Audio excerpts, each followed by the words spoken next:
What's up, y'all? Welcome back to my channel. We're gonna do a reading for the Aries solar eclipse that we just passed April 2nd. I know I'm a little bit late filming this video, but we can still tap into the energies of, this eclipse. I just kind of see what's coming through for all of you. I really want to get right into it. I'm gonna do the shuffle and pull the cards. As always, timestamps are going to be below, so if you want to skip the shuffle and the laying out of the cards, you can just hit the timestamp and go directly to the reading. We're going to pull some of the Soul's Journey lesson cards that I've got here in my hand. We've also got the Wadana archetypes, and we're going to pull some tarot messages as well. So let's go ahead and get started. We're going to pull 3 of these, and then I'm going to go ahead and pull the tarot. Yeah, we had a solar eclipse in Aries directly conjunct Chiron, so lots of like inner child, like inner wound, like healing. Chiron is the wounded healer, so with whatever like new beginnings, new starts that we want to move forward with the Aries eclipse, it just is also going to be marked by like kind of just feeling triggered basically and scared, and Mars is also conjunct Saturn, so feelings of like restriction, limitation. Mercury is also in retrograde, so it's just a lot of energies. We really want to start something new, but we're finding out that we can't really just start it right away, or we can't just, hop into it. So let me pull some tarot messages for this eclipse.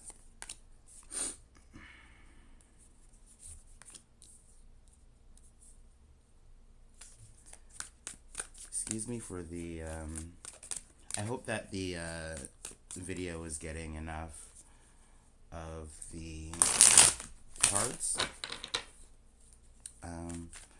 Just because I don't have a really decent space to film my YouTube videos anymore, so just bear with me while I hopefully one day get a dedicated space for creating YouTube content, because I kind of just have to make do with what I've got right now. Okay, so we're going to pull 2 more cards from the well-known archetypes. Just see what's coming through for everybody for this eclipse.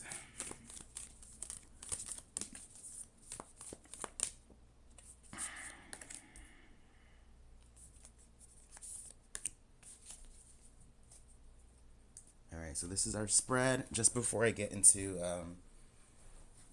reading these cards, I'm going to make sure that I have my booklets for my oracle cards. This is going to be a general reading, so all these messages aren't going to resonate with everybody. Take what's yours and leave the rest. If you want to follow me for like more readings in the future, definitely subscribe to my YouTube channel. Follow me on Instagram and TikTok.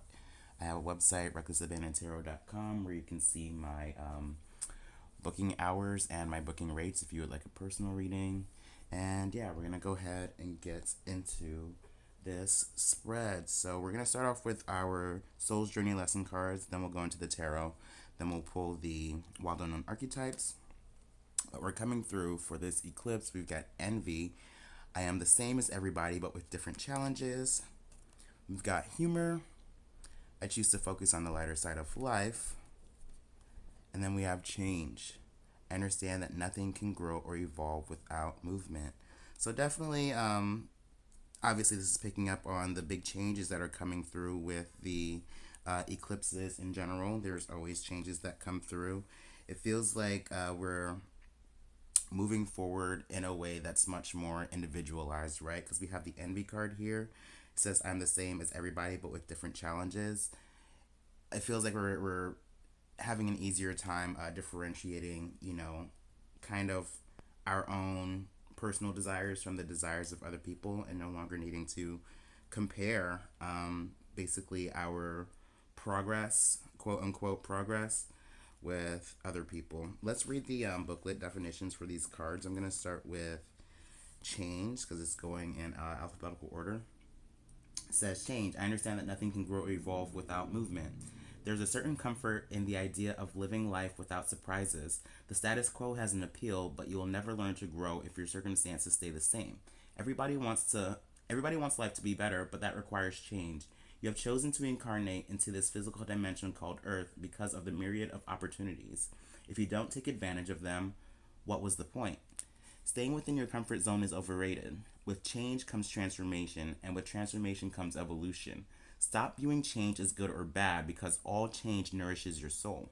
Don't equate it with a lack of control. Life happens, and it's supposed to happen. You can direct how it plays out, and you can always have power to accept a change that redirects your path. So that's very powerful. I love that that's coming through.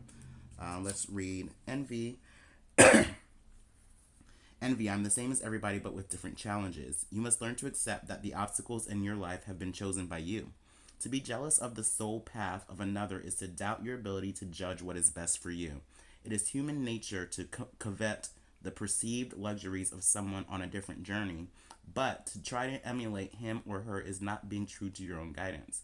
You have chosen this life and these circumstances for a reason. By disregarding that and following the footsteps of another, you are only setting yourself up for confusion and disappointment.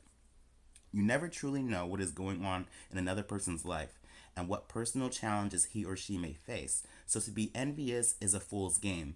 Be authentic to your inner voice because only you know what is in your best interests. If you don't follow your own path, you will have to reincarnate in an attempt to learn your original lessons again. Yeah, so we're getting clear on what is our own path. Last card is humor.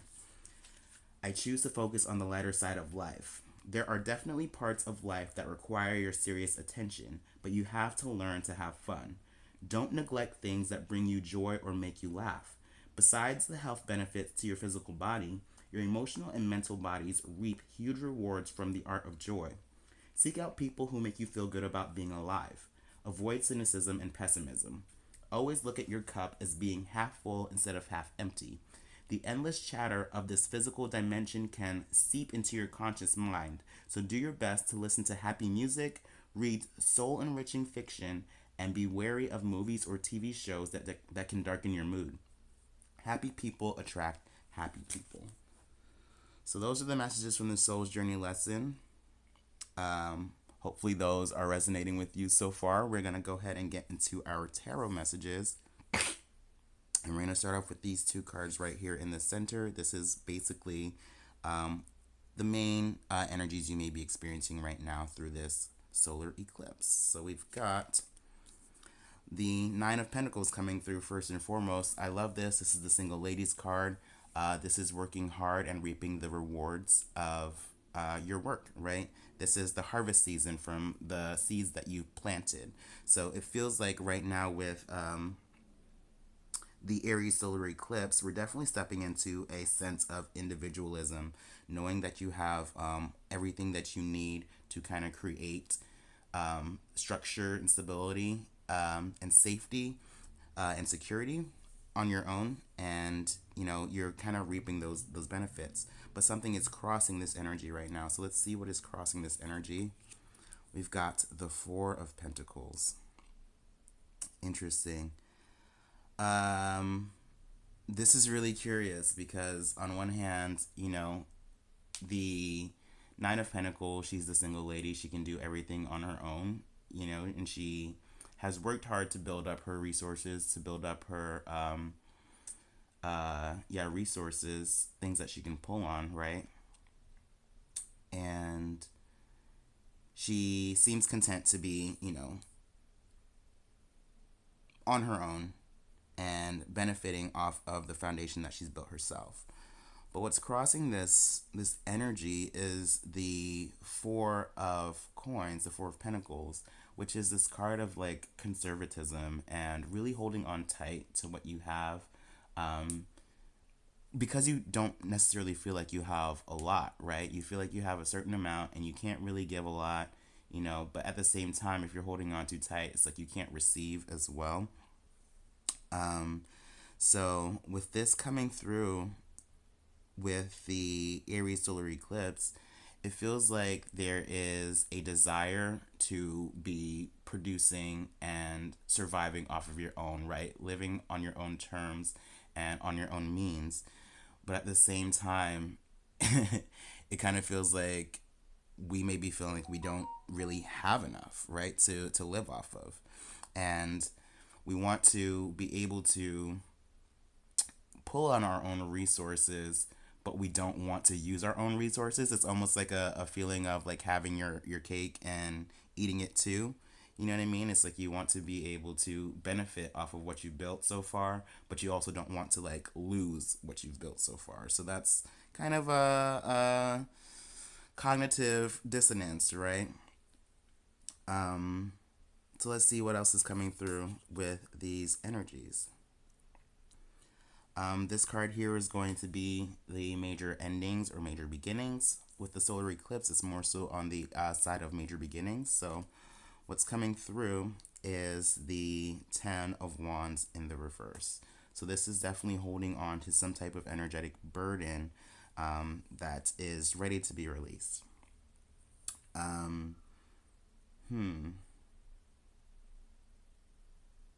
For some reason, it feels like there is some type of contention with having to do things on your own. I'm going to clarify here what the 10 of Wands in the reverse could possibly, also be signifying. Spirit, please provide a clarifier for the 10 of Wands in the reverse coming through for the major ending, major beginning with this new moon solar eclipse. What more can we say for this 10 of Wands coming through in the reverse? You're about ready to let go of something, like something that is causing like a lot of like energetic like stress, energetic like pressure that you've been holding on to. The Hierophant, yeah. So this is about traditional means of creating abundance, right? If we're continuing on with this story with the Pentacles coming through, the Hierophant is going to be like the tried and true. So if you have been making money up until now by doing like a day job, you feel like you've been providing or building structure, finances, and stability so far in a very traditional means, right? Going to a day job every day, working for a corporation, and working a 9 to 5, 40 hours a week, all of that. It feels like though right now we're starting to like break a little bit with that type of scenario. We want to like branch out onto our own, but we're afraid of not having enough, right? Not having enough to sustain ourselves. But the thing is that you're realizing that having to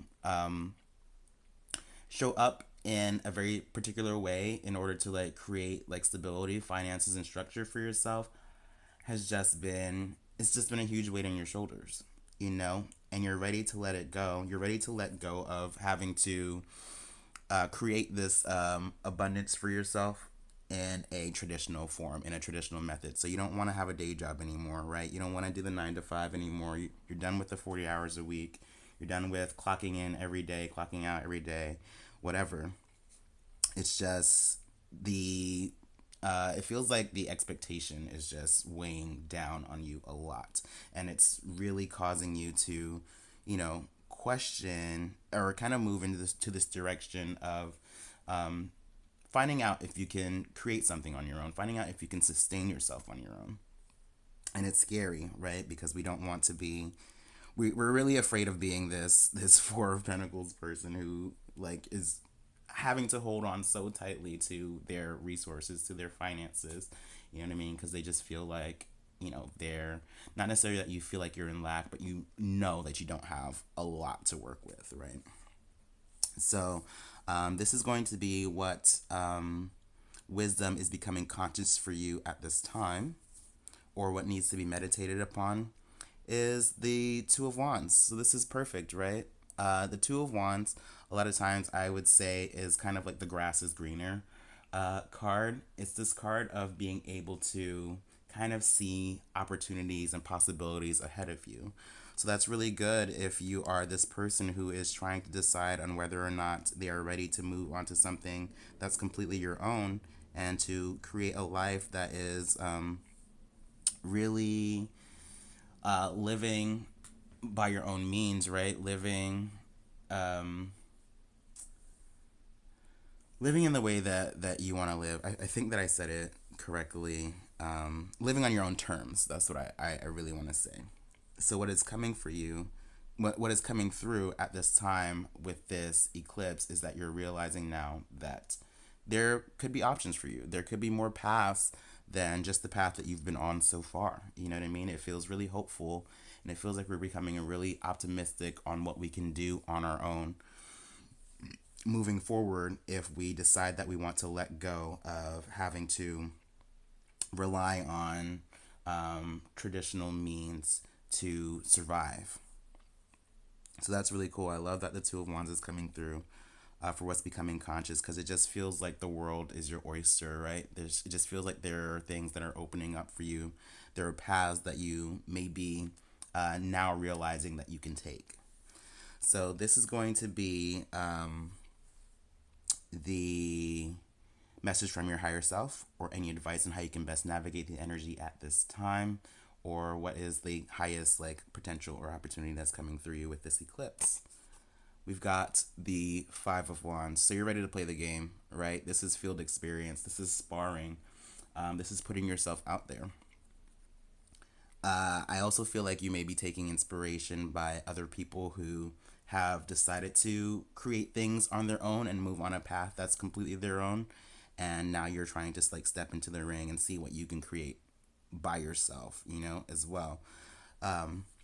So yeah, with the Five of Wands, sometimes people will see it as conflicts, but for the most part, see it as having the energy and the desire to move your will forward, right? Because sometimes I see it as a sports team where everybody is playing the game, right? We're all playing the same game, but everybody has their own, kind of way about, moving forward their own personal will. And so with whatever is going on with this Aries solar eclipse, if you're playing the game of life, it's just how do you move your energy so that you can get what you want, right? Because everybody that's playing this game is playing for themselves. They're playing for their own personal desires. They're playing for their own will. And so this is what we're realizing now with the solar eclipse, is that we want to play the game, and we want to actually go for what we care about. We actually want to go for our personal desires, and see what kind of abundance we can create through our own will, through our own passion. So now let us look at the Wild Unknown Archetypes cards and see what is coming out with these. We've got Alethea. Can you see that? Alethea. And then we also have the Warrior. I like that. The Warrior feels very Aries vibes. So let's read the booklet for these two cards. We're going to start with the Warrior. It says, the Warrior, the Samurai, the Soldier, the Advocate. We often envision the warrior as an armored figure with sword in hand, moving blindly toward battle. Yet, the deeper aspects of this archetype bring us face to face with death itself. The warrior stands precariously at the edge of life and death, trusting the eternal to guide the sword's blade. The warrior's work requires presence, alignment, and purpose. If, when the warrior loses its center, meaningless confrontations and violence are their default response. When this card appears, it is important to question the battle at hand. It is likely a great one, with deep roots and long-standing tensions. The actions you take will stay with you long after the dust settles, so choose wisely, brave one. As you draw your sword, realign with the eternal wisdom within. then surrender to the battle. When light, this is fierce clarity, purposeful action, resolve, and resilience. When dark, this is threats, savagery, abandoning mission, and values. Be careful, as the warrior implies war. The two go hand in hand. Those who defeat others are strong. Those who defeat themselves are mighty. Without a true purpose, manifesto, or oath, the warrior is lost. What do you stand for? What are you willing to rise in the name of? So that was the warrior. Now let's go ahead and read Alethea.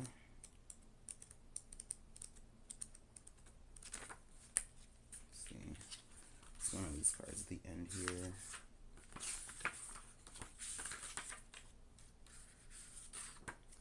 Once it gets to like here it is.